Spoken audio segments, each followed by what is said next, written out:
Halo sahabat keluarga Pandu, selamat bertemu kembali di channel keluarga Pandu, rumah berbagi cerita dan pesan. Halo sahabat keluarga Pandu, bagaimana kabarnya hari ini? Semoga kita selalu diberkati dengan tubuh yang sehat dan selalu dalam lindungan Tuhan. Selamat bertemu kembali di channel keluarga Pandu dalam program studi Alkitab. Hari ini kita akan mempelajari salah satu bagian Alkitab, yaitu kitab 1 Korintus pasal 12 ayat 1 sampai dengan 3. Sebelum mendengarkan penjelasan saya, silakan membaca teksnya terlebih dulu. Sebelum lanjut, jangan lupa subscribe, like, komen, dan share untuk membantu mengembangkan channel ini, supaya channel ini bisa bermanfaat untuk siapa saja. Setelah berbicara tentang perjamuan Tuhan, Paulus mengajak jemaat Korintus untuk memahami karunia-karunia roh. Penggunaan kata pneumatikon dari pneumatikos tidak secara langsung menunjuk kepada karunia-karunia roh. Pneumatikos tidak secara langsung berarti karunia roh, dan di dalamnya terkandung kata pneuma yang berarti roh. Pneumatikos lebih menunjuk kepada hal-hal yang bersifat spiritual atau rohani, dan khususnya lagi menunjuk kepada roh Allah. Memang dalam 1 Korintus 12, maknanya dihubungkan dengan berkat-berkat rohani yang dipertentangkan dengan berkat atau harta duniawi. Lihat Roma 15 ayat 27.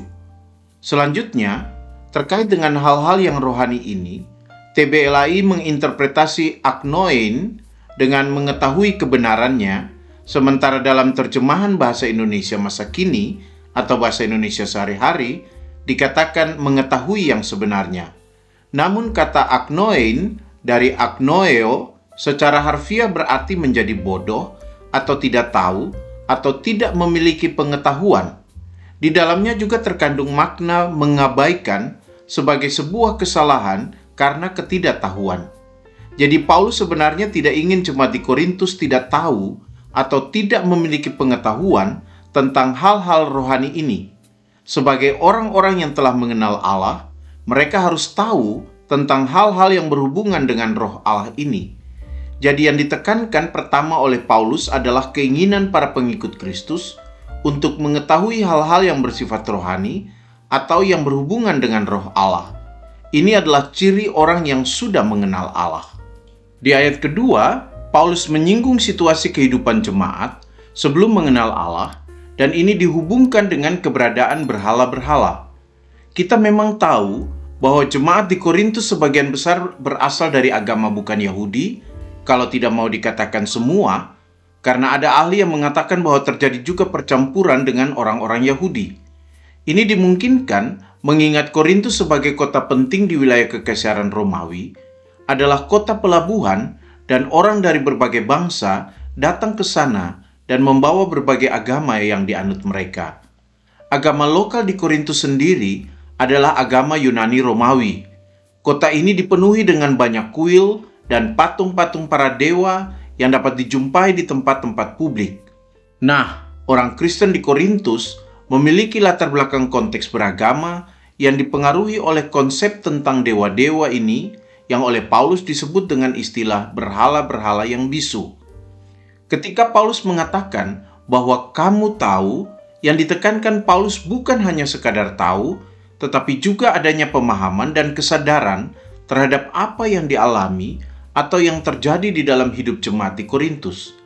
Kata oidate dari eido secara harfiah berarti sadar, pertimbangkan, dan rasakan. Yang ingin ditekankan adalah orang memahami kebenaran yang ada dan terbangun sikap waspada di dalamnya. Jadi maksudnya adalah jemaat di Korintus diminta untuk memiliki kesadaran penuh terhadap cara hidup mereka sebelum mengenal Allah dan bersikap waspada terhadap pola hidup yang lama itu. Kata waktu kamu masih belum mengenal Allah adalah juga interpretasi TBLAI terhadap kata etne. Kata etne dari etnos secara harfiah berarti ras, orang, atau bangsa. Dalam bahasa Inggris, kata ini umumnya diterjemahkan dengan pagans, yang dalam bahasa Indonesia berarti penyembah berhala atau kafir. Ada juga yang menerjemahkannya dengan Gentiles atau non-Yahudi untuk membedakannya dari Yahudi. Ada juga yang menerjemahkannya dengan unbelievers, untuk membedakannya dari orang yang percaya kepada Allah. Yang mau ditekankan adalah masa ketika orang-orang pengikut Kristus ini belum menjadi pengikut Kristus. Sementara itu, kata berhala diterjemahkan dari kata eidola dari eidolon, yang secara harfiah berarti patung untuk penyembahan, dan ini menunjuk kepada dewa orang kafir. Kata ini juga sering dimaknai sebagai Tuhan atau dewa palsu. Jadi dalam perspektif ini, kata ini sendiri sudah menunjukkan pandangan negatif pihak penyembah Allah terhadap dewa atau patung dari orang-orang yang dianggap belum mengenal Allah. Patung atau dewa ini dikatakan bisu, diterjemahkan dari kata afona, dari aphonos.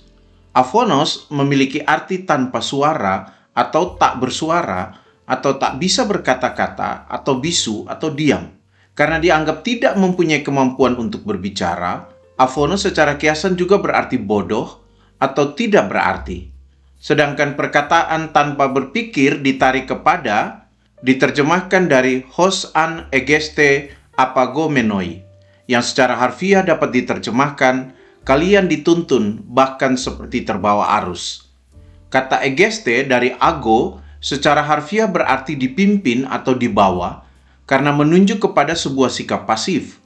Makna kata ini juga menunjuk kepada sebuah tindakan melewatkan waktu atau menghabiskan hari tanpa tindakan apapun. Itulah mengapa dikatakan menunjuk kepada sebuah sikap pasif. Kemudian kata apagomenoi dari apago berarti dipimpin, dibawa, dan diambil. Selain itu, kata ini juga memiliki makna tersesat atau tergoda atau mematikan. Jadi kata egeste dan apagomenoi merupakan dua kata yang digunakan untuk saling menguatkan dan menegaskan apa yang terjadi dengan orang-orang Kristen Korintus sebelum mereka mengenal Allah. Dengan demikian, narator menggunakan perkataan hos an egeste apagomenoi untuk mengatakan bahwa sebelum mereka mengenal Allah, mereka sepanjang hari membiarkan diri mereka dibawa atau dipimpin karena hanya bersikap pasif atau tidak ada respons atau tindakan apapun, bahkan membiarkan diri mereka tersesat, dibawa kepada berhala-berhala yang tidak dapat berbicara. Jadi bagi Paulus, meskipun yang mereka sembah adalah berhala-berhala yang bisu, namun mereka menjadi orang-orang yang tidak berdaya karena diri mereka sepenuhnya dikendalikan oleh kekuatan yang membawa mereka kepada berhala-berhala bisu tersebut. Setelah memperlihatkan bagaimana situasi mereka sebelum mengenal Allah, Paulus sekarang ingin meyakinkan mereka tentang pemahaman seperti apa yang harus mereka miliki sebagai orang-orang yang sudah mengenal Allah. Kata gnorizo yang diterjemahkan TBLI dengan meyakinkan secara harfiah berarti mengetahui atau membuat dikenal atau menyatakan atau memberitahukan. Namun dalam makna kata ini, ada kesan bahwa orang sudah mengetahui tentang hal itu sebelumnya dan sekarang diulangi kembali untuk diketahui. Karena itu TBLI lebih memilih mengartikannya sebagai meyakinkan atau bisa juga berarti menegaskan kembali. Di ayat 3 ini, Paulus mulai berbicara tentang hal-hal rohani atau tentang roh Allah atau tentang berkat rohani atau karunia roh sebagaimana terjemahan TBLI. Menurut Paulus, tidak seorang pun yang oleh atau dibawa pengaruh roh Allah dapat berkata terkutuklah Yesus. Bahasa Yunani yang dipakai untuk mengatakan terkutuk di sini adalah anatema. Anatema berarti terkutuk. Anatema menandakan sesuatu yang ditujukan atau diserahkan kepada penghancuran. Dan pada masa itu merupakan hal yang biasa di kalangan orang Yahudi untuk menyatakan laknat kepada seseorang.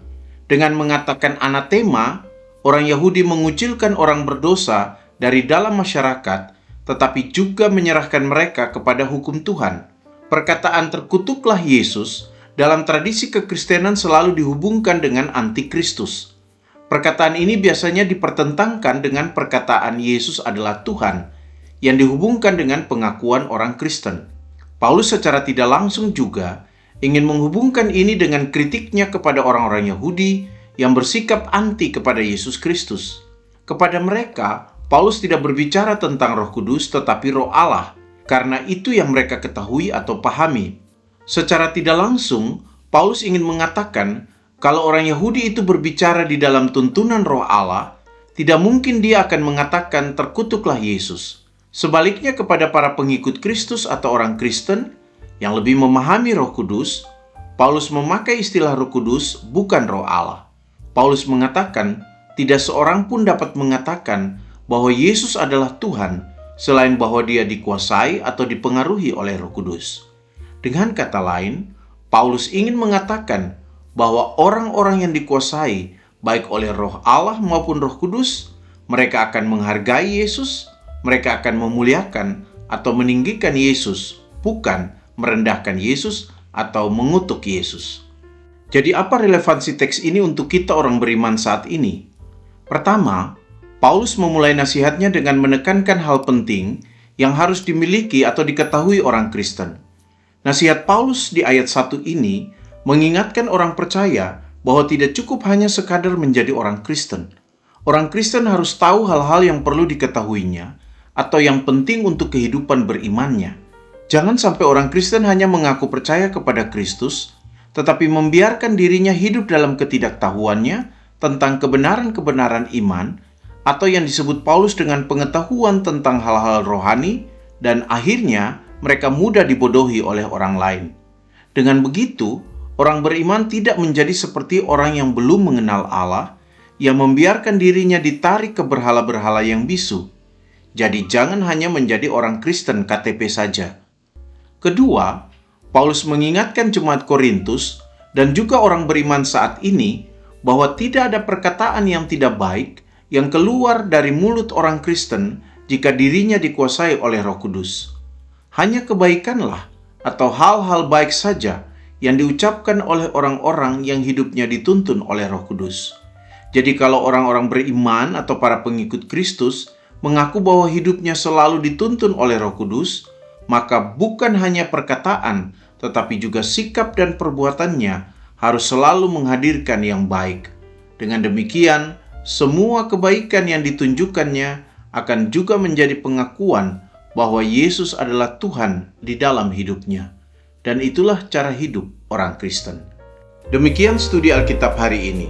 Semoga kita semakin diperkaya dengan firman Tuhan ini dan dimampukan untuk memberitakan kebenaran Allah dalam hidup kita. Tuhan memberkati kita selalu.